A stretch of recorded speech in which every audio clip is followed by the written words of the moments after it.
కాపు నాయకుడు అంటే ముందుగా గుర్తొచ్చే పేరు ముద్రగడ పద్మనాభం. ఆ సామాజిక వర్గం నుంచి చాలా మంది నేతలు రాజకీయంగా ఎదిగారు. కానీ కాపు రిజర్వేషన్ ఉద్యమాన్ని చేపట్టిన ముద్రగడ పద్మనాభంది ఆ సామాజిక వర్గంలో ప్రత్యేక స్థానం. అయితే కాపు ఉద్యమాన్ని చేపట్టిన ఆయన అదే సామాజిక వర్గానికి వ్యతిరేకమైన సందర్భాలు కూడా ఉన్నాయి. మొన్నటి ఎన్నికల్లో ఆయన పిలుపును కాపులు పెద్దగా పట్టించుకోలేదు. కూటమితో పాటు జనసేనను ఆయన తీవ్రంగా వ్యతిరేకించారు. పవన్ ఓటమికి ప్రయత్నం చేశారు. కానీ కనీస స్థాయిలో కూడా ఆ ప్రయత్నం వర్కౌట్ కాలేదు.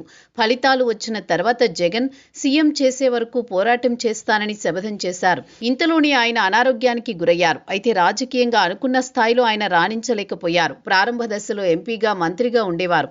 అటువంటి నేత ఎమ్మెల్యేగా ఓడిపోవడంతో తీవ్ర మనస్తాపానికి గురయ్యారు. అటు తర్వాత కూడా రాజకీయంగా తప్పటడుగులు వేశారు. ఇప్పుడు కుటుంబ పరిస్థితుల దృష్ట్యా కుమారుడి రాజకీయ అవకాశం కల్పించాలని చూస్తున్నారు. కానీ వైసీపీ పరిస్థితి చూస్తుంటే బాలేదు. అందుకే కూటమి వైపు ముద్రగడ చూస్తున్నట్టు ప్రచారం నడుస్తోంది. వాస్తవానికి 2024 ఎన్నికల ముందు ముద్రగడ జనసేనలో చేరుతారని పెద్ద ఎత్తున ప్రచారం నడిచింది. తనకు గౌరవం ఇచ్చి పార్టీలోకి ఆహ్వానిస్తే చేరుతానని పవన్ కు సమాచారం ఇచ్చారు. పవన్ సైతం అందుకు సిద్ధంగా ఉన్నట్టు సంకేతాలిచ్చారు. కానీ తర్వాత పవన్ విముఖత చూపడంతో తీవ్ర మనస్తాపానికి గురయ్యారు ముద్రగడ. ఆ బాధతోనే నేరుగా తాడేపల్లికి వెళ్లి జగన్ సమక్షంలో వైసీపీలో చేరారు. అయితే కాంగ్రెస్లో ఆయనకు సరైన గౌరవం ఇచ్చారు జగన్. కానీ ఆ పార్టీ పరిస్థితి చూస్తుంటే ఆశాజనకంగా లేదు.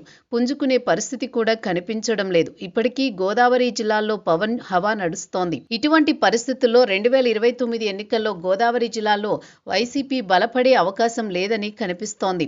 అందుకే ముద్రగడ ఆలోచన మారినట్టు సమాచారం. ఇటీవల టీడీపీ నాయకులు పెద్ద ఎత్తున ముద్రగడ పద్మనాభం కలుస్తున్నట్లు వార్తలొస్తున్నాయి. అందుకు తగ్గట్టుగానే టీడీపీకి చెందిన సీనియర్ నేత మాజీ హోంమంత్రి నిమ్మకాయల చినరాజప్ప కలిశారు. అయితే వీరి భేటీ రాజకీయంగా సంచలనంగా మారింది. మర్యాదపూర్వకంగా కలిసినట్టు చెబుతున్నా దీని వెనుక రాజకీయాలు ఉన్నట్టు అనుమానాలు కూడా ఉన్నాయి. ముద్రగడ వయసు పెరుగుతోంది. దాదాపు 7 పదుల వయసు ఉంటుంది. ఇటీవల అనారోగ్యానికి కూడా గురయ్యారు. కుమారుణ్ణి రాజకీయంగా సెట్ చేయాలని చూశారు. కానీ వైసీపీలో వచ్చే ఎన్నికల్లో ఆయనకు టికెట్ దక్కే అవకాశం ఉంది. కానీ గెలుపుపైనే అనేక రకాల అనుమానాలు ఉన్నాయి. అందుకే ముద్రగడ మనసు మార్చుకున్నట్లు పొలిటికల్ వర్గాల్లో చర్చ నడుస్తోంది. అయితే కాపు ఉద్యమాన్ని పక్కన పెట్టేశారు. టీడీపీ హయాంలో ఉద్యమం చేపట్టి వైసీపీకి ప్రయోజనం చేకూర్చారు. అయితే రాజకీయ నిర్ణయాలు తీసుకోవడంలో ముద్రగడ చాలా పొరపాట్లు చేశారన్న విమర్శ ఉంది. ఇప్పుడు దానిని సరిదిద్దుకునే ప్రయత్నం చేస్తున్నట్టు సమాచారం. కుమారుడి రాజకీయ భవిష్యత్తు కోసం ఆయన కూటమి పార్టీల వైపు చూస్తున్నట్లు ఓ టాక్ ఉంది. అందుకు తగ్గట్టుగానే వరుసగా టీడీపీ నేతలు ఆయనను కలుస్తున్నారు.